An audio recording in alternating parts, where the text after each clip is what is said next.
مرحبا بكم. لا تنسوا الاشتراك في القناة وتفعيل الجرس ليصلكم كل جديد. السلام عليكم ومرحبا بكم في فيديو جديد.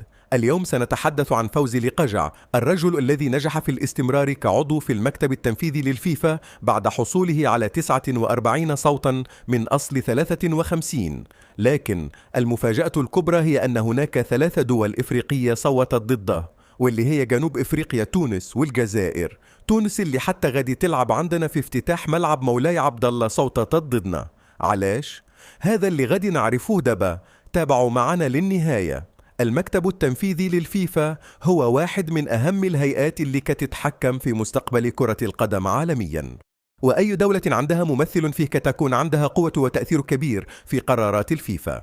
الانتخابات الأخيرة كانت لصالح فوزي لقجع، بحيث حصل على 49 صوتا من أصل 53، ما يعني أن المغرب عنده ثقة كبيرة داخل القارة الإفريقية.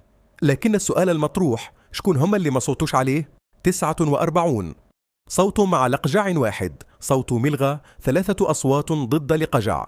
جنوب إفريقيا، تونس، الجزائر، الدول التي صوتت ضد فوزي لقجع. جنوب إفريقيا، معروف أن جنوب إفريقيا عندها علاقات متوترة مع المغرب بسبب ملف الصحراء المغربية، علاقتها بالكاف ماشي فالأفضل، ودائما كتحاول تكون ضد أي نفوذ مغربي في الكرة الإفريقية. الجزائر، لا مفاجأة هنا، الجزائر دائمة المعارضة لأي إنجاز مغربي سواء كان رياضي أو غيره. سبق وهاجموا لقجع قبل في قضايا تنظيم كأس إفريقيا ونهائي دوري الأبطال.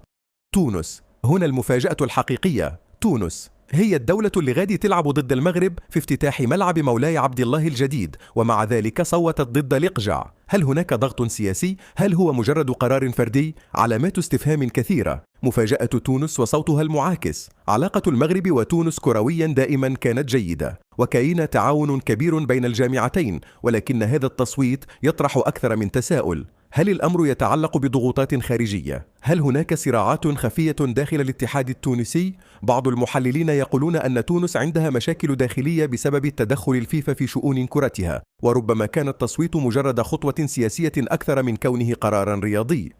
التداعيات والنتائج. رغم هذا التصويت، فالمغرب أثبت مرة أخرى أنه قوة كروية في القارة الإفريقية، وأن لقجع واحد من أقوى الشخصيات في الفيفا اليوم. ولكن السؤال الأهم، كيف سيؤثر هذا التصويت على العلاقات المستقبلية؟ هل المغرب سيعيد النظر في علاقاته الكروية مع تونس؟ هل هناك تبعات على مستوى الكاف والفيفا؟ هل هذا يؤثر على ملف تنظيم كأس إفريقيا 2025 وكأس العالم 2026؟ 3030. هذا كان تحليلنا للتصويت المثير للجدل ضد فوزي لقجع. واش كتشوفوا أن تونس عندها مبرر، أو أن هذا تصويت سياسي بحت؟ اكتبوا رأيكم في التعليقات وخليونا نعرف واش هذا القرار عنده تأثير على مستقبل الكرة المغربية. متنساش تبارطاجي الفيديو، دير لايك وتشتركوا معنا باش يوصلك الجديد. سلام عليكم. هاي. مرحبا بكم. لا تنسوا الاشتراك في القناة وتفعيل الجرس ليصلكم كل جديد.